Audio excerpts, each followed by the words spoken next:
Hello everyone, thank you for joining us for this live session on social media marketing with some Q&A as well. I've got a really enjoyable and fun guest for you today that I'm going to be talking to. His name's Dave James, and he has a coaching business where he coaches healthcare businesses in communicating to get more clients and grow their business. He's definitely got a specialty in social media marketing. I'm excited to ask him some questions and things that might be of interest to you, but also to get your questions through this live stream so I can put them forward to Dave as well. So I'm going to bring him into the session now. Hi Dave, thank you so much for joining us. Good morning, thanks for having me. How are you doing? I'm doing very well. Into my evening now, but I know we've got people watching from all over the place, so probably mornings, evenings, afternoons. Excellent. Anyway, it's just gone 10 o'clock here in the UK, so 10 o'clock in the morning. Very nice. So I thought, Dave, if you don't mind, before we jump into the sort of topic of this session, if you just wouldn't mind providing a little bit of background about yourself and how you got to this point of coaching healthcare businesses, because you obviously didn't start in that field.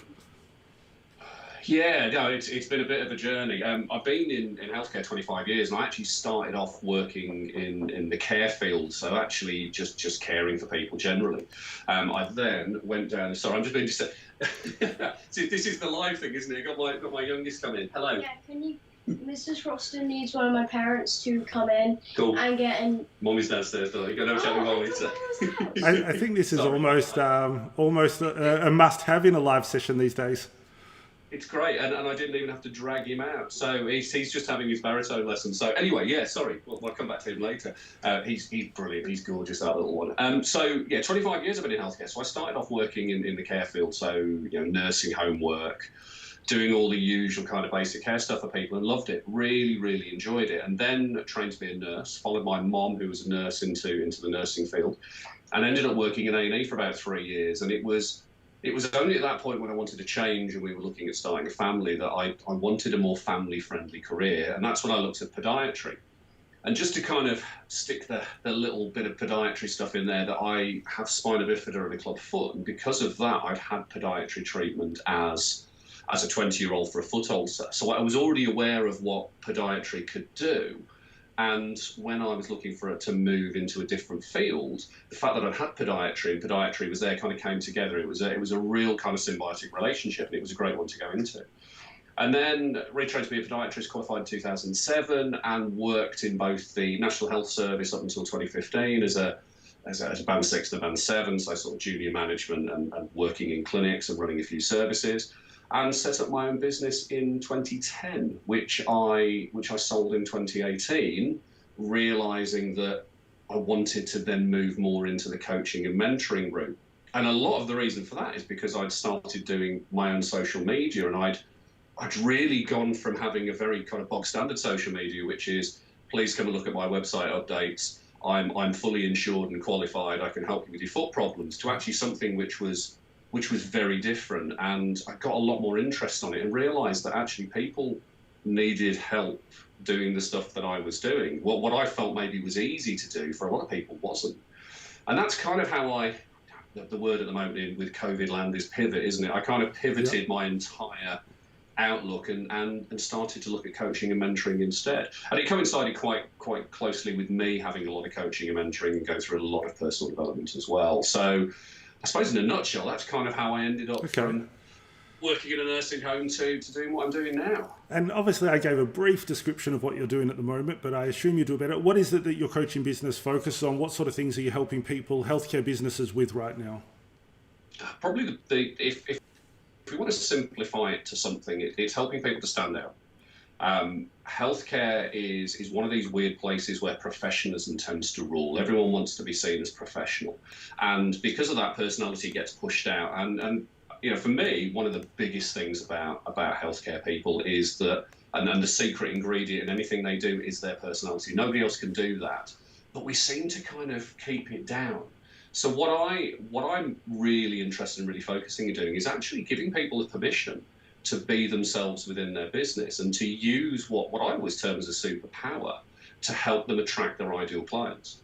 And I remember when I first started doing social media, I had I'm wearing a shirt and I'm talking in a very kind of professional voice, and then people would come into the clinic and find a find a guy with tattoos who they wouldn't be able to see on the video, wearing maybe a scrub top or a polo shirt, who was probably a lot more relaxed. And you could see the confusion on their face. And what I'm looking for with the people I work with is I want people to be themselves, to be authentic, to be genuine, all those kind of, cheesy words we throw around, but also have the confidence to do it and have the confidence to broadcast that to the people who, through their marketing and through their social media. So as we dive into some of the topics, and I've got some things that I'm keen to ask you about this, but also for anyone watching this live, if you post any comments onto the YouTube comments here while you're watching, then I'll be able to see those come through and I'll be able to put those to Dave so we can get you answers to your specific questions during this session, aside from the things we're already talking about. So feel free to place any questions you have, or if you've had any struggles in your business doing social media marketing or anything specific, let us know and we'll try to help you through this session. And also, just if you do find the video at all blurry, there's a video control setting in there where you can change and you can watch it in high definition if you want to, really see good detail on Dave and I here. But feel free to change that if it's defaulted to something low. Now, we're going to talk a fair bit about social media here, and I guess a good spot to start is what do we mean by social media? What do you mean by it? What are the sort of things we're covering in that grouping? Social media is, if we're going to look at particular platforms, it's your Facebooks, it's your Twitter, it's your Instagram, it's your website, it's your Google My Business. It's anything which really resides and sits online. And you could almost argue that a lot of the directories you get online as well, so the Yellow Pages in the UK is almost social media. But I would probably draw a line in that and say that actually with social media, you can actually have a conversation, you can actually have engagement. It's more than just broadcasting out to people. There's an opportunity for you to have that dialogue and that conversation. So Facebook is beautiful for that. Twitter, you can do that. Yellow Pages, no. I guess that's one of the bigger differences with this to traditional marketing is that it's two-way. Because like you say, if you're doing Yellow Pages or you drop in a leaflet in someone's mailbox or some of these older schools of marketing, you certainly don't get to have a chat with them at the same time. No, and I think off social media, things like the leafleting and things around that can be done very, very well and can be done very differently. But with social media, anything where you are starting a conversation and you're inviting people to engage with you, and at the same time you're educating and entertaining, and based online, mainly. So yeah, that would be my kind of definition of social media. So I guess one thing with that is there's going to be people that have got marketing experience and maybe not social media marketing, but I expect you need quite a different approach to it when it really is that more conversational style, casual style. It's so easy and cost effective to put out some marketing on the social media. So, not to throw out everything you knew about marketing before, but probably there's a lot more nuances and differences that are going to change for you. Yeah, and you have to. I think throwing the rule book out, you're throwing the baby out with the bathwater. And the standard marketing stuff. And I'll hold my hand up here. I'm not a traditionally trained marketer by any means. I have a couple of books, but most of my stuff is from experience and from trying and practicing. And I think that's what I'd say to people is that when it comes to social media, you've got to try and you've got to practice and you've got to experiment. You've got to have a little bit of fun with it, and you've got to bring yourself into it. And you will get things wrong. You will say things which people kind of are a little bit, I don't like that. But that's part of that, attracting the people who you want to come into your business, and actually repelling is quite a strong word, but actually moving away from the people who don't want to come and see you in business. One of the things which I would always say is that, seeing as this is an international audience as well, and Cliniko is an international product, is that you have to keep an eye on what kind of your advertising standards in your country, because there are some things which you can do on social media which very much cross that line, and I'm not advocating that at all. Maybe pushing up close to it, but certainly not crossing that line. But the difference is it's very much the kind of social media we have now, that kind of social media marketing it's a very different place. It's not passive, it's a very active way of marketing. And it's back to the conversation piece. You're going into people's homes. You're going onto people's phones. They're not having to pick up a newspaper and have a look. It's just a very, very different feel to it. And I think the rules are very different, definitely. So when you used to run a podiatry business, and I'm going to guess strongly that you were doing social media marketing in it because you decided to pivot and start a social media marketing business effectively. But I'm wondering, do you look back at the social media marketing you were doing when you were working in the business? Because I know a lot of people working in a healthcare business it's hard to sit back and look big picture, and it's hard to focus on these kind of things when there's so much else you're seeing. Patients every day, there's a lot more that you're doing, and now moving into the coaching business right now, you can look at it differently. You've got a lot of experience talking to other businesses. Is there any few things that come to you as sort of learnings you've had, or things that maybe you're doing before that you see a different light on now, stepping back from it? Yeah, I had this view that I should look a particular way or sound a particular way or say particular things. And there was the message I was trying to put out there was very much this strong message of professionalism. And I'm sure there's lots of people who are watching this, who are watching on the replay, who will get that feeling of being a professionally qualified person and knowing that you're really good at what you do and thinking you can step out into the world and people will go, oh, you're really professionally qualified and you know what you're doing, I'll come and see you. And you can have the best product and no one knows about it. And I fell into the trap that I think most people do, which is talking about the professional stuff, sharing all that professional information instead of actually sharing stuff which was going to be useful to my patients. And there's a very definitive timeline. So 2010 to 2015 for me, with the first 5 years of the business, it was very kind of standard stuff. 2015, I found video and had a go at video and experimented and played, and it was interesting. But it was from 2017 through to when I sold the business, the end of 2018, that it got really interesting. And that's when I took on a mentor who basically turned around and gave me a kick up the backside and said, well, I want you to do 2-minute videos, two-minute videos a day for 14 days. And of course, I nearly wet myself. It was just a huge amount of work. And he said, just go and do it. And what he did was he actually took all of the excuses out of the way. He took all of the things which were going to stop me from doing those videos and got them out of the way. And I just literally had to turn up and do videos. And that for me was the game changer, was just getting stuck in and doing it and not worrying about it being perfect and not worrying about it looking overly professional. And almost treating it as if I was having a conversation with somebody in clinic.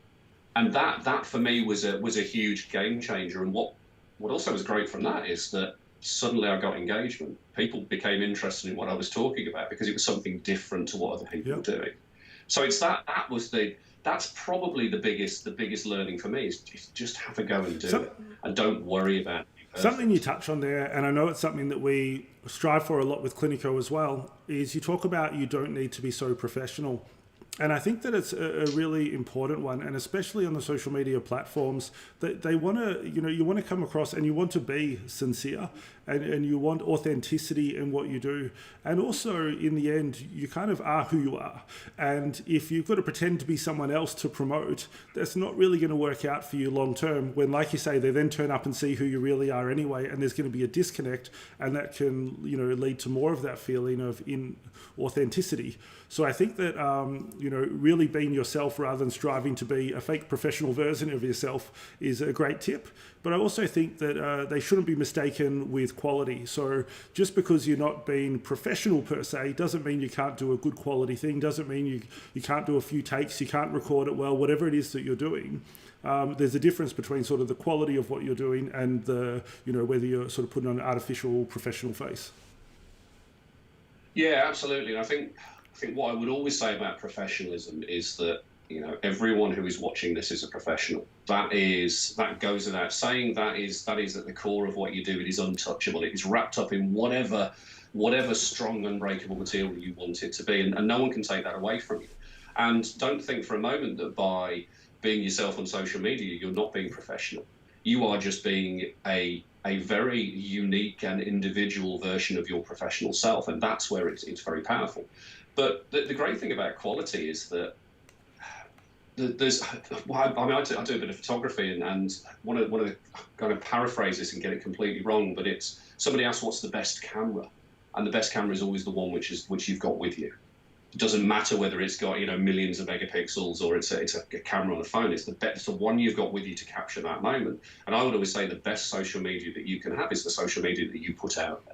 Yeah. It doesn't have to be perfect. I mean, anyone watching this stream will see how beautiful this looks and how your camera looks much nicer than my camera. And that's a really important thing. But at the same time, you shouldn't let that striving to be perfect quality get in the way of actually doing it. And I think even with the stream that we're doing now, this is not what our stream looked like the first one that I did. You know, we didn't wait until we had everything perfect to start doing streaming. I used different tools, different equipment, anything that I had available to sort of test it and see, was this viable? Was there something that's useful? Because there's no point investing and going down a path unless you actually know that you're going to do it. So, you know, we did the same. We just got started with what we could do and then have iterated on it over time. And it's that experimentation in public as well. But you know, you're being brave enough to be out there and actually do things when things aren't perfect. And that's what, I mean, if anyone wants to go and have a laugh, they can go back and look at all of my social media from 2010 through on the page I had and see how it evolves and how it goes through. And some of the stuff I put out there, I cringe when I look at it now. But it was really important that I did that at that time, because it took me from that point to that point, and that one took me from that point to that point. So yeah, experimenting in public is quite an interesting one. And even if you mess it up, you can kind of delete it anyway. So there's always a little bit of flexibility on it, definitely. So I want to jump into some sort of tips and practical questions with you. I see we've got some questions coming through in the comments already too, which I'll get to very soon. So we mentioned a little bit what is social media and what sort of platforms, but I guess specifically there's been some chatter as well in the comments about what platforms people are using. So the sort of popularity in the comments so far has been Facebook up top, Instagram coming in afterwards. People are using LinkedIn. Then there is Twitter, Google, and TikTok in that order. So I'm just kind of wondering, what social media platforms do you tend to focus on for the people that you're coaching? And how do you sort of rate the different ones and their purpose? Oh, it's a really good question. I think what I will say is if we're looking at, I'm going to answer a slightly different question, but if we look at marketing as a thing, and you look at your ideal client, there's three things you need to know. One is their demographic, so you know, name, age, location. Then it's the psychographics, so what do they love, what do they hate, what fires them up, what really winds them up, you know, who do they vote for, all those kind of things. And then you have technographics, which is where do you find them in the social media space? Because if you find that all of your clients and all of your patients are on Instagram, but you're focusing on Facebook, you're missing a trick. So I think there's a lot of experimentation to go on between the different platforms. And I would always say that if you put your flag down on every social media place you can, and you decide where you want to play and focus all your time, and you direct everyone towards that one spot, whether it's your website, whether it's Facebook, it doesn't really matter. I'm a big fan of Facebook. I'm a big fan of Facebook groups. I really like the community and like the engagement on the Facebook groups. Business pages, because they give you the opportunity to go and pay for advertising later on if that's what you want to go and do. But most people kind of sit in Facebook, and it's very familiar for them. So it's easy to kind of bring them into your world. I enjoy Instagram because I like the visual nature of Instagram, and I love the stories element of it, which talks about the behind the scenes stuff in your business, which I really like. And now they've got Reels in as well, which is pretty much taking away from TikTok. And with all the stuff going on with TikTok at the moment, Instagram's a great place to be. Twitter, I'm there. I don't worry about it too much. I think it's not particularly good, in my opinion, for getting new patients, but it's good in communicating with other professionals. LinkedIn is massively underrated, and LinkedIn is a great place to be. And again, it's a very professional kind of social media platform, which is why if you stand out with your personality, you stand out a lot more on it. But Google My Business is probably the one which I see a lot of people not using. And if you're looking for local search, Google My Business is a great place to be. And I think a lot of people confuse it as a directory, not as a social media platform, because it has all the power of social media, and it's owned by Google, and you can search on it as well. But I suppose the big answer is, where are your clients? Where are your patients? So how do you find that out? So when you talk about where are your clients, where are your patients, what do you actually do to find out? So you're starting up fresh. Let's say maybe a lot of people are in a position where they have a Facebook page that's somewhat neglected and not much else, or maybe not even that at all. And they want to say, right, which platform is worth me focusing my energy on? How do you test the water? What do you do? I think you just have to experiment. And I think if you know who your patients are, so if you have a business which predominantly deals with core podiatry, for example, and you're dealing with patients who are slightly older, you're probably not going to go on Instagram for that, because that tends to be a younger group. Not always, tends to be a younger group. There's a guy I follow on Instagram who's in his 90s, and he's got thousands, hundreds of thousands of people who follow him. Jeffrey, he's brilliant. But on the whole, it's going to be Facebook and probably going to be Google My Business, which is the best place to go. If you've got something where you're looking at a younger group of people, maybe athletes, or you've got something where it's a very visual thing, so maybe some cosmetic elements, Instagram. And probably one which I haven't mentioned so far is probably Pinterest as well.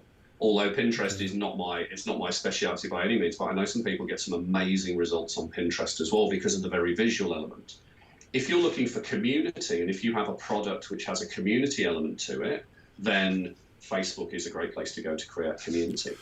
And then if you're looking at business, if you're, say, looking at corporate work, LinkedIn. So it's really, if you know who you like to treat, you can make some generalizations, start putting stuff out to those platforms and seeing how it responds. And it is that little bit of experimentation as well. Sure. So would it be fair to say, obviously, the ultimate answer is going to be tailored to every person, every business? You know, there's no one big answer for all. But as a general rule, you probably can't go wrong having a Facebook page because that's going to meet a lot of requirements for people. Having the Google My Business is probably a bare minimum to make sure you're there to be found in the search results. And then if you're in the corporate space, you would be looking LinkedIn, like you mentioned. It's a good place for. And finally, maybe Instagram's next on that list because, you know, it is a varied audience and a growing audience as well. Do you think that, you know, without going to specific advice per person, that would... Yeah, I'd say that's pretty much spot on. And the thing is, when you're creating your content for whatever content you want to put out there, if you create your content in mind so that you can share it on those different platforms, so... You know, Instagram likes 1080 by 1080 images. So if you create, you know, visual content in the 1080 by 1080 image and then share it across other platforms, you then saving yourself a lot of time, and it gives you an opportunity to test and measure what's going on. But yeah, it's very much an individual thing, which is where, you know, one of the confusions I see people have is they look at other people doing something on a social media platform, and their first thought is, oh, I've got to be on there as well. And it just levels up their anxiety. And the answer is, well, no, you don't have to be on there. You go wherever you're comfortable, where you can be consistent and where your patients are. So I think that's a really good tip that you had in there as well is, you know, if you're going to be doing multiple platforms, you don't want to be doing bespoke content, at least not fully, you know, individual content per platform, or that's going to be really a lot of work for people that are already, you know, often time poor. But if you said, like, you know, you focus on the Instagram requirements because they're a bit more strict than others, designed for Instagram, reuse that on Facebook, reuse that on LinkedIn or whatever, that imagery, and be able to do it once, I think that is a big help to people. Yeah, and you've got the ability then to bring people in to help you with these things. And I know we're going to touch on things like you know, graphic design packages and things like Canva. Canva has this amazing ability on the Pro version where you just tick a few boxes for different size posts and click resize, and it will give you different sizes for different platforms. And then all you have to do is just move some stuff around. So there's some really neat little, you know, insights and hints and tips in there to actually take one piece of content and turn it into other things. I see we're sharing a few links to some of your sites around which people have asked for. That's coming up in the comments. And possibly if someone from our team can also just drop a link to Canva in the comments there, because I think that's a really good one, which we will touch on in a bit. So I'll just check if there's anything else that we should cover just for some context before I jump into, we've got quite a few questions coming through, which is great. So I guess one more overarching one, and, you know, maybe the people in this, you know, following along and watching this already are a bit further down the track. But do you think, you know, it's a necessity for a clinic to be on social media at all? Like, how important do you rate this, and do you think they can still be successful and grow without? Someone asked me a question at an event 2 years ago. It's a friend of mine, Tausif, who he's a podiatrist who has a real interest in cricket. And he said to me, he said, well, I don't really want to do social media. He said, can I build a business off social media? I said, yes, you can. But why would you want to? It's a bit like, you know, treating somebody with one arm tied behind your back or two arms tied behind your back. It's pretty much free.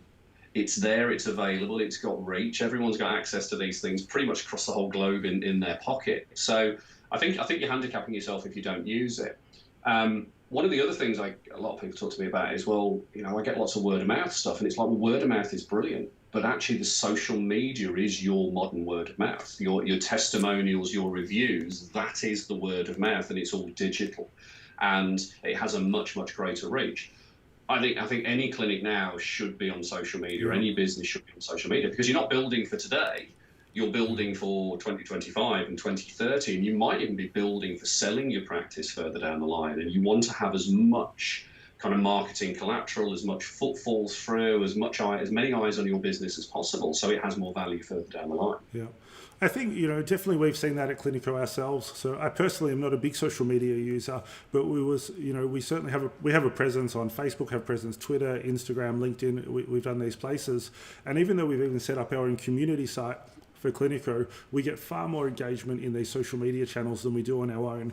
I think there's also just that element of, if you're doing marketing or requesting someone to come to you or put effort in to communicate with you, you're going to have some people drop off in that funnel. Whereas if you go to where they already are, so they're already on Facebook, they're already browsing, and you go to them instead of asking them to come to you, that can be a lot more effective just through the effort required on their side to interact with you. Yeah, and I know, for example, if I needed to get in touch with Cliniko, if there was a problem, if I was using it at my end, the place I would go first of all, Twitter, because I know that I can do a little at and tag you in it, and I'll get a response very, very quickly. And I think that's the same. If anyone's ever had to complain about a product or service, you go on Twitter and you do it, because you'll get pretty much an instant response and things start to move for you. So those channels of communication have changed massively, and being present in those channels, and also being on those channels so you can listen to what people are saying about your industry, about the treatments you use, and about you as a business is really interesting. I think called social listening, and it's really interesting to be able to see what people are saying and actually go out and be able to respond to that as well. Yep. So I'm going to jump into some of the comments and questions we have coming through from the people watching along live. So, we've got a question here, a specific one for Instagram, on how do people research which hashtags are best to use in Instagram. Is there a way, so if someone wants to put a post out and they're trying to work out an effective hashtag, do you have any tips for that? Yeah, I actually did a video into one of my groups on this early this week, funnily enough, and if anyone likes trifle, I mean, everyone knows what trifle is. So, especially in the UK, you know what trifle is. So, I'm going to make sure that I was going to say, sadly, I have to say, not everyone. So, you've got this bowl, this glass bowl, and in it you have different layers of different things. So, you've got sponge, you've got custard, you've got cream, you've usually got some kind of biscuits and liqueur in there.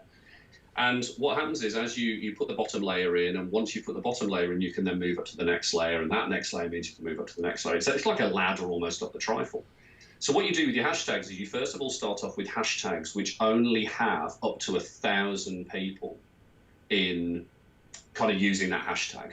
So for example, it might be podiatry stories as a hashtag. I'm pretty sure that's probably got about less than 150. And then what happens is, as you use these smaller hashtags, Instagram will start to bring you more up to be viewed in those hashtags. You kind of creep up to the top of those hashtags. Then you have another layer of hashtags, which is up to about 5,000. And then once you get to the top of that one, Instagram starts to show you to more and more people. Then you have one which might be up to 10,000. And then you have more, and you keep layering them up until you get to the ones where you're looking at hashtags where it's millions and above. And I probably wouldn't go above millions. So one of the things which I did at the very beginning was I just used to put hashtag coach or hashtag coaching. And of course, there's 7 or 17 million people who use that hashtag. I'm not going to get found.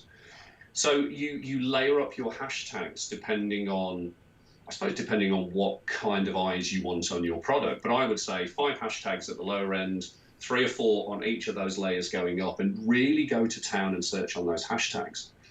The other thing I would do as well is on those hashtags, because on Instagram you can search and group on hashtags and actually set up searches for hashtags. Well, that's what I was just going to ask you. How do you find those numbers? Because I'm not an Instagram user, so I don't know. But how do people actually find which group these hashtags are in?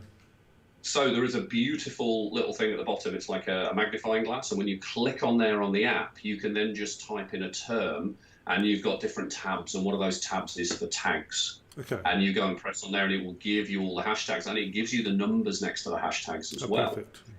But one of the things I would always suggest is if you're about to post a piece of content on Instagram, go and look at other people's hashtags. And if you're going to be posting something with a similar hashtag, go and like their stuff and go and comment on it and engage with it. And that seems to really help the algorithm, because then people see you've commented on their stuff. When you put something in that hashtag as well, they come along and look at your stuff as well. Okay, and it creates fantastic. that kind of reciprocal engagement. But hashtags, I think hashtag strategy is a bit like alchemy. You have to kind of play around with it, but you can have up to 30 hashtags on Instagram in that post. And there's always debates about, do you stick them in the comments below or do you stick them in the main post? It really doesn't matter. And you don't have to have 30 hashtags. You can have 5 really good hashtags and really good quality content and you'll still get seen. But it builds up over time. Okay, that is great info. I like when someone else asks the questions here and then I get to learn something that's useful. It's good. So there's someone with both comment and questions from Catherine just saying that they find their website word of mouth very powerful and also writing journal articles for trade magazines. But their question was, what software do you use for video? Is it just your phone and computer? So let's say, let's pick an example platform. Where do you do your most videos uploaded to? Facebook. Okay. Yeah, Facebook. So how do you go about that? I use this. I use my iPhone most of the time, and I tend to do a lot more live videos now. So I will just go live straight onto the platform, and then once the live's finished, I'll save it to my camera roll because it saves editing. It's much easier. So yeah, mostly for Facebook. If I'm doing something a bit more formal, then I may well go down the route of using a piece of software called Lumafusion, which is on the iPad, costs about £20. But that's a really good editing piece of software. You can cut it up, you can play around with it, you can add different transitions and music. If I'm on the computer, which I'm on now, so I'm on my Mac, I might use Final Cut Pro, so proper pro editing stuff. But to be honest, the amount of time it takes to do that, you've got to enjoy doing it, which I do. It's much easier to do it on the phone. And on the iPhone, you've got iMovie. And iMovie will do most of the editing that you need to do. It will chop the front off, chop the end off. You can put text over it, and you can chop bits out on the middle. But for me, live video is so much easier. So I think this ties a little bit back to what we were talking before, and especially at the start when you're saying sort of the best social media is social media you're doing is the tooling doesn't matter so much. The important thing is get up and running and then probably iterating if you feel there's a need or reason to do so. Because that's a pretty basic setup that you're talking about there, and easy for people to get started with, I would guess. Yeah, and if you were driving a mile up the road and I place barriers across the road for you, you're just not going to bother. You're just going to go, you know what, the barrier's in the way, I can't do it. So any barriers which you could remove to get into your destination is a good thing. So if you stick a really high-end piece of software and you've got to spend the time learning that, you're not going to bother. If you've got to set a camera up properly to do it, you're not going to bother. The best thing is just to keep it as simple as possible. Now, I should mention as well, some of the tools that you touched on quickly there, for any that we don't get links in the chat during this live stream, we will put a blog post up likely in about 24 hours from now, summarizing the chat we've had, and we'll try to grab those links to those tools and put them in there as well. So if people hear something fly by quickly and are wondering what it was, stay tuned. We'll send out details of that blog post to anyone that was registered for this session, and we'll get you the links to the tools we talk about. So let me have a look now again at some of the other questions that have come through. So here's an interesting one, and this is also going to be a tricky one for you because I know that it matters per modality and per country and things, but someone's asking Facebook and Instagram, how do you promote and engage without compromising health advertising guidelines? They can be so limiting. And I know that one example that I'm aware of in Australia with osteopathy is they can't have testimonials as an example. You're not allowed to use testimonials. So do you have any tips or experience on that front? Yeah, and the testimonials one's interesting because when I've run 5-day challenges and we've had people from Australia come into the groups, I'm very big on get a testimonial and share it as much as you can. And also when you share it, say how it makes you feel. I'm pretty sure though that things like Facebook testimonials and LinkedIn stuff is not classed as being independent. So that's where things like, I don't know whether Trustpilot is down in Australia as well. So you actually have an independent review platform, and I don't know how that would work. So that might be something worth looking at. It's a really difficult question to answer because if you've got a Facebook page and one of your patients goes and posts a video on your Facebook page saying that you have done an absolutely amazing job, does that breach the rules, or are they posting publicly onto your Facebook page? Yeah, I think it's also, I know that, I have chatted to some associations on this, and I think that it's a case where also the rules haven't been kept up to date with the technology. Maybe the rules were set at a time where you were more in control even on whether you were receiving testimonials and reviews. But maybe, for those that do know that they're a bit limited, checking with your association is probably your best bet, and asking them some specifics, even hoping they can give you some clarity. Because I imagine that probably per association, per country, all these kind of things with such variance, and they're all scrambling a little bit to keep up with technology changes, and you might need to get some advice there. We had someone asking about... Sorry? I was going to say, I would flip it to something completely different. And I would probably say, if you can't get testimonials, don't worry about them. Instead, tell stories. So one of probably the most powerful stories I told when I was in clinical practice was the story of a patient who had been to see me for some orthoses. He got size 14 feet in the UK, which is even bigger than my feet. Loads of callus, got lots and lots of pain, came to me for some custom orthoses for cushioning, and we did those for him. And as part of the process, I did a neurovascular check. Found he'd got a bit of an arrhythmia, wrote to the doctor, sent a letter off, didn't think anything of it. 6 weeks later, he turns up he has the orthoses, then he turns up about 6 weeks later after having the orthoses, and the first words out of his mouth are, "You've saved my life." And it was like, well, I only gave you a pair of orthoses, some EVA and some cushioning. And he went, no. And he then told me the story about how he'd been to the doctor. The doctor had called him in because of the arrhythmia, had done an ECG and found there was a problem which needed treating. Wow. Now, that's an amazing testimonial. But if I can't receive that testimonial from him, I'm just going to tell a story, change his name, and just tell a story around that. And there will be somebody out there who that story will connect with. So every time you have a successful outcome on your patient, if you can't get a testimonial, tell a story about it. Just go on camera and tell a story, or do a blog and tell a story, because it will connect with somebody, and somebody will go, I hadn't realised that, and actually now I know that you understand that problem, I'm going to come and see you. So I think if you just pivot it and slip slightly into a different mode, storytelling is a stunning way to go. So I've got a comment from someone that I think is a really interesting one that probably others are going to relate to. Is they say, this from Andrew, I struggle with social media because I feel I could just pay an expert who can nail it rather than spend so much time with trial and error. I don't have the confidence, nor do I think our business has the time to wait for me to figure it out. Yeah, and actually, let's split it into two different places. Let's split it between the content that you produce and the way it's put out there. If I was going to get an expert in to do anything for me, I'd get an expert in to edit it, to chop it up, to actually put it out to the world. But I would still want to be the person actually producing that content.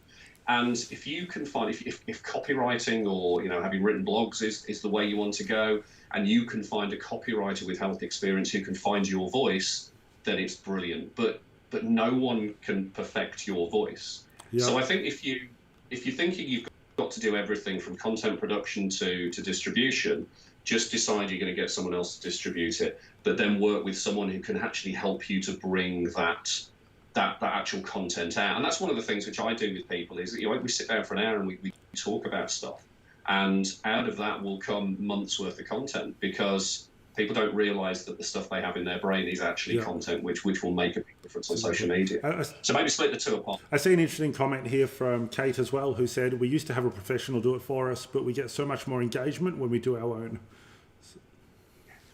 Yeah, it's finding the right professional to do it. I know a lot of social media managers who are very sort of generic social media managers, and they're brilliant at what they do, but just finding that kind of unique voice and that connection with your audience. Once you've got that, it's magic. It's absolutely magic. And if you can do it, then absolutely do it. I think there's one more comment that's following on in this same topic, also from Andrew, which was engagement is great, but how do I turn those engaged fans into clients? And I'm sure that many people also feel the same. It feels good to get a like on Instagram, but a like on Instagram is not paying your bills and paying your salary and things like this. So how do you actually capitalize on it, convert it, and turn that into a meaningful impact to your business? So statistics, if we look at the statistics of how many people are ready to buy your product at any point, it's something like 3%. So you only ever expect 3% of people to turn up and go, you are the person I'm looking for, I'm going to come and see you now. 7% are sitting on the fence. They're going, oh, I'm not quite sure what I need. And then they'll see your content and that'll maybe convert them. And 90% are just sat there watching and don't need you at the moment. You've really got to keep pushing that engagement and keep having those conversations, because you never know when somebody is going to slip into that 7 and that 3%. One of the things you could do is just very blatantly ask, what is it you need? Now ask a question and get engagement. How can I help you? Is there something you need at the moment? Maybe if you contact me and drop into my direct messages, we can have a conversation about that. It's a real fine art, but for me, it's the showing up on a daily basis. And the key thing is showing that you understand their problems and you can demonstrate that you're the person to make them better. They'll make that connection. They will make that connection. And most people, we have a phrase in one of the groups. I mean, it's where we call people dirty lurkers, which is not the nicest of comments. But you have so many people who just watch and watch and watch, and then there'll be that magic point when they'll engage, and they've probably had 20 contact points, maybe 30 contact points of seeing your content, and that's the point they'll engage. Okay. There's no exact science on it. No exact science on it. But something that you're kind of like getting to at the moment is that social media is a little bit playing the long game rather than expecting an instant fix, or that you're going to do one post and now today you're going to have an extra 20 bookings come in. That's not this style of growth or marketing that we're talking about, right? We're talking about building an audience and, developing trust and becoming an expert, and over time getting the benefit from this. Trust 100%. And if you want to go quicker, you do paid ads. You go down the route of paid Facebook ads, you go down the route of paid Instagram ads, you go and advertise on YouTube, you do Google ads, and that's a really good way of getting you in front of the people who may well need your services. If you need rapid growth, then absolutely go down the route of paid ads. But I know one of the things and this winds me up is I see. I on my Facebook, I don't follow a lot of people now, so I'm friends with them, but I don't see a lot of the stuff on a daily basis. It's distracting for me. So I see a lot more ads, and it's really interesting. I will click on people's ads to see what's going on. And one of the things which really winds me up is where someone's got a sponsored ad, but they've got 15 likes on their Facebook business page. And that just shows me that they haven't spent the time putting together organic content. They're just going straight in. And for me, that doesn't create trust in me at all. So I think there's a space for both, definitely, but it is a long game, and it is trust. It's a relationship. Just coming back to something before where we talked about how do you actually convert or find out something from your customers, and you're saying you can ask them the question. What about people that are just getting started? They don't have much of a following, and they don't want to ask a question, have 0 answers, and it looks bad. What should they do? They should not worry about it. Okay. Honestly, There's a great story about. I'm a massive Star Trek fan, and Sir Patrick Stewart. I should kind of stand like this every time I mention his name. He years ago went to a place in America and was going to do a talk on some of the Shakespearean acting stuff. And he turned up at the room, and there were 4 people who'd come to watch it. 4 people. It's just horrendous. This is Patrick Stewart. And there was a guy who told the story from the audience. He said, well, Sir Patrick Stewart walked out on stage, 4 of us in the audience, and then he walked back off stage, and they thought, oh, crap, he's not coming back. And what he did is he walked off stage and came back with 2 chairs, and he walked off stage again and came back with another 2 chairs, and he invited the 4 people up on the stage and just did a whole Shakespearean act to these 4 people and then sat with them and answered their questions. Yeah. He treated those 4 people in his audience like it was an audience of 4,000. And I think that's what you have to do on social media, is you have to go out there and just treat it like you've got a large audience and just keep going back and doing it again and again and again. And there'll be a moment where you think, oh, this isn't working. And then suddenly it will click into place. It is persistence. It is persistence. And it's also it's honing your craft as well. It's practice. Sure. So someone's asking, so I know for you particularly, Dave, you do a lot of video content. It's something that you're very strong with. What platforms do you put your video content on? At the moment, it's Facebook. So usually on Facebook business page, I post daily on my personal profile, which is usually some comedy stuff, which you don't want publicly put out there anyway. LinkedIn, so I will quite often mirror what I put on my Facebook business page will go on to LinkedIn. Sometimes it's the same video, sometimes it's different. I do put stuff on YouTube, but to be honest, I find that YouTube is a very different game. it's a very, very different game, and it doesn't get the engagement which I think it needs. So I'm probably going to move away from there. Yep. And I put stuff onto Instagram as well. So I'll actually do some live stories. I'll actually also do some Instagram TV stuff as well. And I find that my best engagement is Facebook and Instagram by far. LinkedIn depends on the day, depends which way the wind's blowing and what day of the week is. LinkedIn is a little bit of alchemy again. For me, Facebook and Instagram are probably the two main places. So I've got someone asking about sharing the same posts from Instagram to Facebook. I know we touched on it earlier, saying that it's a good idea to share some content. I guess, is there any rules not to? So if someone wants to create something for Instagram, you share that to Facebook, to other places. Is there anything particular to avoid on that front? I mean, one of the things which people always worry about is that their content is going to be seen in multiple places, and people will think they're lazy if it's the same content. People don't really care, and the only people who are ever going to notice that are the people who are going to be critical anyway. So keep it easy for yourself. I think if you've got a long copy post, if you want to do a blog post, for example, it is suited beautifully for your website. It's not suited so well for Instagram because of you're looking on a phone most of the time. It will work on Facebook. So, thinking about where that piece of content will work best is always a good thing, which is why I'm a big fan of video, because video will work everywhere and images will work everywhere. I think there's a thing called the spotlight effect, where we believe that people are paying attention to us about 50% more than they actually are. Which means we can get away with 50% more than we thought we could, and actually half the people we thought were watching aren't really watching anyway. So we're the only people who notice when we put the same content in different places, realistically. I do agree, and I think it's optimistic that someone's going to see all of your content all the time. And if that ends up happening, that's probably still a good problem to have. If people are all over your stuff and seeing everything you post, maybe it could be worse problems too. Yeah, and if people come onto your content and say, "Oh, I've seen this somewhere else," that's a bit lazy. It's like, thank you for the engagement. So another question come through from Karen, which is deciding between using a story or a post on Instagram. Although, actually, on Facebook and Instagram they say, but so choosing story or post. I don't use a lot of stories on Facebook, mainly because I use them on Instagram instead. I find that stories on Instagram get quite good engagement, especially if you use the feature to ask a question or do a poll. So you actually ask for people's advice. That works very, very well on Instagram. I think Instagram, it's that the stories are very much behind the scenes. So if you've got something which you want to put out to someone which is educational and entertaining, so if you're a podiatrist and you want to do a post about exercises, that sits really, really well on the grid on the main Instagram post.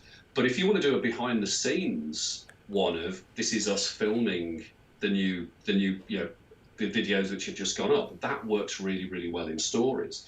So you're kind of showing the end product, and you're showing the creative process behind it. It's like, this is the polished bit, and this is the stuff which we discarded. This what is about, the rough and ready stuff. Again, not being an Instagram user, so I have a very basic understanding, but is it right that the stories are kind of transient, that if you don't see them when they're around, that they're going to disappear? So maybe you're going to also look at what information is going to be still relevant to someone in a month's time, then that's good to have as a post, versus something that's only really relevant for a short time, could lead to a story as well.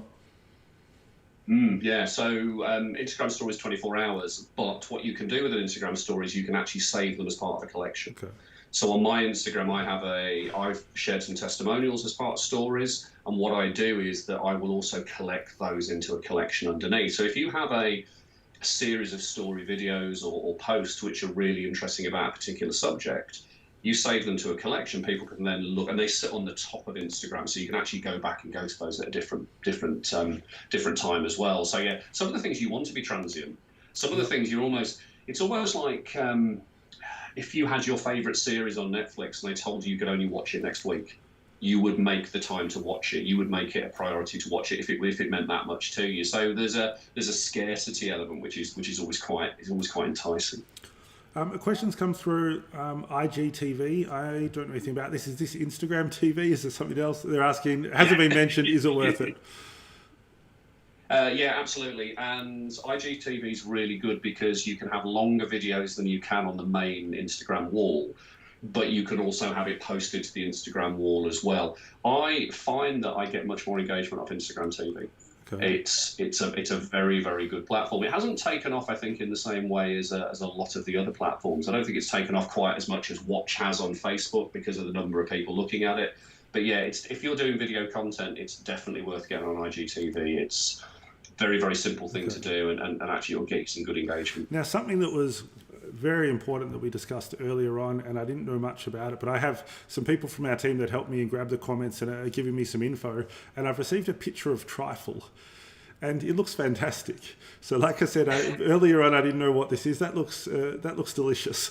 Actually reminds me a little bit of what I would consider tiramisu. I don't know if it's different or similar. It's very, very similar. It's the if anyone who's kind of in their 40s will remember that the bad trifle is kind of like a 1970s and 1980s thing, and it was always in the middle of the table at family parties. And there's hundreds and thousands of those little kind of balls on top, which you can have on top as well, which you just crunch in your teeth. And I always used to eat the cream layer and the custard layer because I didn't like the stuff underneath. Well, and jelly has jelly as well. I can definitely recommend people look it up if they don't know what it is. It looks great. So someone here asking if you've used Venngage before versus Canva. I don't know what that is. So I'm guessing a Canva alternative. Do you use Canva? Is that what you use for images? Yeah, I use Canva, and Canva. I mean, I use Photoshop, so I've got my own kind of Photoshop subscription, which is brilliant. But actually, Canva does pretty much everything that Photoshop does in a much easier way. The background removal tool is just sublime, but it's probably for some of the more complex ones going onto Photoshop makes sense. But Canva now is so powerful. There's a few other ones, and I can't remember the names of them now, which is terrible. But there's a few other ones, which Easel I think is one of them. Over is another one, but Canva's probably the one which is placed at pro level is about the right price and has the ability to do some amazing stuff. So. As long as you can do graphic design, as long as you can have brand colors and you can put logos and fonts in, and you can upload and download in different things like videos and images, then you should be okay. Do you use any tools for like scheduling your social media posts, or maybe cross-posting? Like, so one that comes to mind for me is Buffer. There's an app called Buffer that allows you to say, look, I'm going to post this one tomorrow, this one the next day, and maybe on the weekend you can queue them all up to go out, and you can even tell it to post to different platforms, different things. Do you use anything like that, or any recommendations? Have done. I use Hootsuite for my Twitter stuff because it's just easy for me to schedule tweets, although I don't do a lot of Twitter. Yeah. I tend to use, if I'm doing Instagram and I'm doing Facebook, I tend to use Facebook Creator Studio, which is free in part of the platform. And it gives you a really good option to look at insights as well, and you can manage multiple accounts on there if you've got multiple pages. Okay. There's a piece of software called Content Cal, which I've looked at, but the price just hasn't been quite right for me at the moment. And as I move more into kind of social media management and managing other people's accounts, it makes perfect sense. And it's a calendar-based system where you have different posts which you can save, and you can actually literally drag and drop them and duplicate them and move them around. So it depending on how much you're trying to do. What I would always say, if you can live post, so you can actually put a post up live at that point, it tends to, I think the engagement can be better. I think there's a little bit of, you tend to get penalized a bit by Facebook, in my experience anyway, if you're using scheduling tools too often. Yeah. And it actually says at the top, it'll say maybe the group or the page, and it will say scheduled by, or we'll have the name of it. And I always kind of get a little twitchy with that. So I think it's nicer to kind of have it done almost live. So when you talk about the live stuff, and we had a question similar to this before, but does it matter if you have much of an audience yet or not, whether you're choosing to do a live or pre-recorded? Is that a consideration? I think if timing is an element for you, and you're busy in clinic or you're busy doing something and you don't have time to do a live, then pre-recorded and then posting it at a different point is absolutely fine. I don't think it makes a difference in terms of the size of your audience. Yeah. There is the ability in groups, and I think possibly pages, I think it's mostly groups, to do something called a watch party, where you have a video which has already been in the group, which you then put on. It's almost like a cinema showing, and you can invite people to watch it. They seem to have a much greater engagement, and as you have a bigger audience, that's quite useful. But in terms of the difference between live and pre-recorded, it doesn't seem to make too much of a difference. The beauty of doing a a pre-recorded one is you can actually schedule it to behave a bit like a live anyway. So it will almost set it up so that people go, oh, I'm going live at a certain time, and that video is delivered like it's a live video, and that seems to get some good engagement as well. So there's lots of little kind of hints and tips with it. We have a fantastic tip coming through in the comments, and that is don't confuse trifle with tripe. Very different things. Yeah, that's a life lesson right there, It isn't it? certainly is. It'll be for a disappointing dessert. So someone asking, I know you touched on this a little bit earlier, but how do you find content to post every day if that's your goal? What are some tips for coming up with it? So what was the last question a patient asked you? Answer it. It's as simple as that. We avoid the simple questions and the simple answers because we've heard it all the time, or we've said it 10 times in clinic and we think it's really boring. But what you're doing is you're broadcasting that out to a wider world, and you're helping to solve a problem for them. So one of the exercises I do with people is we actually go through a set of questions, and it's a set of between 10 and 12 questions. And then we have it on a grid. We have between 10 and 12 subjects. And what we literally do is go, what should we talk about today? Cool. Well, I'm going to take this subject and this question, I'm going to answer it. So it could be, what is the one thing you hate about a particular treatment? And you just talk about it. And that is probably the simplest way to do it. And even recapping your day in clinic, this is what I saw today, this is really interesting, and just going off and having a live conversation about it. I mean, content is everywhere. Sure. It's I love the idea of thinking about questions that a client or a patient has asked you, if you think it's an answer that could be appropriate for others, because I'm sure people are getting them all day, every day, and maybe at the start it'll take a little bit of discipline and practice to reflect on them and think about what questions were good. But once you get in the habit of it, I expect when someone asks you a question, you're like, this is a good one for my video today, or something like that, and it'll start to trigger for you as well. Oh, and I still remember the video which has had the most views on my foot and leg magician page was a video about using tape on Baruches. And that was a video I hadn't even planned. And I'd done a video where I was showing somebody a taping technique for an Achilles tendinopathy, just a K-tape type thing. I got my associate in at the time, and we were taping his legs. I was filming it. And I threw this offhand comment out there saying, and this tape's actually really good for treating Baruches. And somebody commented on there and said, how do you use the tape to treat Baruches? So it was like, brilliant, there's a video. So I then did this video where I talked through why the tape works, how it traps moisture, why it's good for children, and you can cut it into a heart shape and have the pink one because, if you're a little girl, you're going to love that. And that had I think about 4,000 views over its lifetime. It's still on there now. And it's suddenly people ask you another question based on what you're doing. And you go, right, I can answer that question. Then 2 people will come in and ask you questions. You go, I can answer those 2 questions. And then that becomes 4 and it multiplies. And so you end up with a list on whiteboard paper on your wall of all these questions you've got to answer at some point. So content is absolutely everywhere. Fantastic. On Instagram, should people be following more other people to get more followers? I would always aim to follow as few people as possible. I don't think there's any particularly good answer to it. I have a lot of the people who follow me are people in my industry. Well, people in my industry, people in kind of foot health physio, because they see what I'm doing. When I had my first Instagram account, which was the kind of foot and leg magician, the walk clinic one, I got followed by a lot of other foot health clinics, and actually that seems a bit silly, really. All I'm being followed by is people in my industry, and they're not the people who are going to pay the bills. I would probably follow as few people as possible, and only follow people who are going to give you some inspiration for content, or people maybe who you want to collaborate with, or people who actually could end up as your patient. So you've got slightly different tactics on it. If you're looking for inspiration, then definitely follow people. But beware, the more people you follow, the more you fill up your feed and the more distracting it gets. So I've got just a few more questions, and then we'll look to wrap this up shortly.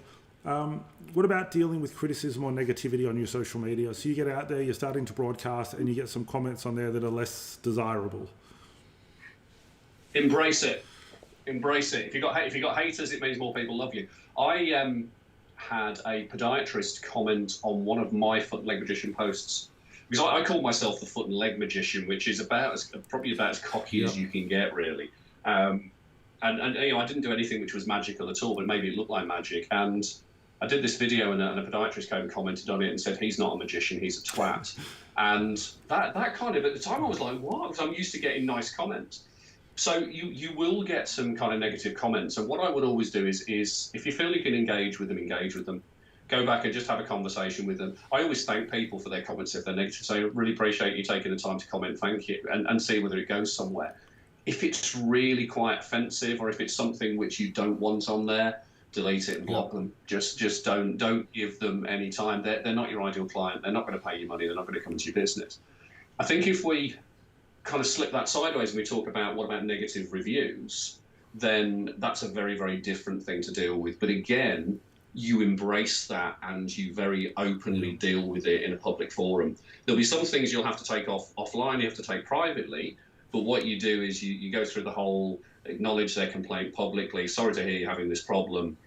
Let's see what we can do about this. Can we reach out to you? Can you reach out to us? And you just deal with that in a public forum and then come back and feedback on that later on. But negativity is always going to be there. And usually the negativity is a sign of what people aren't doing. They're looking at what you're doing really well. They've looked at themselves in the mirror and gone, I'm being pretty crap at the moment. I'm going to attack something instead of dealing with my own problems. So yeah, embrace it. I think we've got maybe two more. So just the type of content that gets a good response. So educational videos, educational photos, memes, jokes, that kind of stuff. What do you, should people focus on one? Should they do a bit of everything? What do you think? If you're funny, be funny. Tap into your sense of humour. I like to think I'm funny, and I tap into my sense of humour as much as possible. Educational stuff, if you've got a particular audience who likes to be educated, so you know maybe it's exercises, then stick with the kind of content which puts that across, and video works really well on that one as well. I find for me the content which seems to work is it's almost like the down-to-earth content. It's answering the questions which nobody else will answer, or nobody else looks like they're going to answer, but then also answering it in a particularly vulnerable way. So vulnerability for me is a massively important thing. We all want to shine this beautiful light of how good we are into the public, broadcast it into the public sphere, but actually when we talk about the stuff which troubles us or worries us, or the things we haven't done so well at and what our reflections are, that stuff can be more powerful. So I think it's finding the sweet spot for you, and it's knowing your audience. But people want to know that you are you. People want to know that they can trust you. And if you can turn around and say, I made a mistake and this is what we've done about it, or I did this wrong and this is what I learned from it, that stuff can be very, very powerful. And I guess a few times we've mentioned... So yeah, it's finding sweet spot. A few times we've mentioned sort of being yourself. So I guess also, if you're not a person that finds memes funny, maybe that's not for you to be posting them. If the things that you enjoy, the things that you like, the things that are meaningful to you is probably relevant, rather than trying to copy what another business is doing, because you don't know, who the person is that's driving that, what their audience is like, whatever it might be. So I think, looking at what makes sense for you is a good avenue. Yeah, and it's interesting as well with, say, Instagram and stories. You can experiment with Instagram stories, because if something doesn't work, it's gone in 24 hours anyway, and people won't forget it. I'd have to give a shout. My favourite, and I'll get the name of the account wrong. I'm sure it's The Pod. It's a young lady podiatrist down in Australia who has the most amazing Instagram memes, and I look at it on a regular basis, and it makes me chuckle. It's just tapped into this really sweet spot. The engagement is amazing, and just go and look and find something which you enjoy. But yeah, don't try and be like other people. Other people are maybe too busy trying to be other people themselves and not being themselves. So just try and be you and find what works for you. So we probably should wrap it up now. I really appreciate you coming and spending the time to chat to all the people watching it live and that will watch the replay, and sharing your knowledge on this topic. I know that even though obviously social media has been around for a while, people are still coming to grasp with how to apply it to their business, and particularly a healthcare business. So thanks so much for sharing your expertise here. No, you're welcome. Thanks for having me. Thanks for all the questions. Really appreciate it. So as I mentioned before, we will do a blog post tomorrow, or about 24 hours from now roughly, that'll summarize the chat we've had and give you a link to the video and some of the... I think that my video is gone, but you probably can still hear me. So the blog post will go out tomorrow. And so I got distracted by that. Also, if you have any other questions we didn't get to during this session, just leave them in the comments below on the video here on YouTube. We can still come back to answer those later. And lastly, there's a feedback survey that's gone out into the comments. If you're able to fill that out, that would be much appreciated to help us improve these sessions. So again, Dave, thank you so much for your time, and thank you everyone for watching.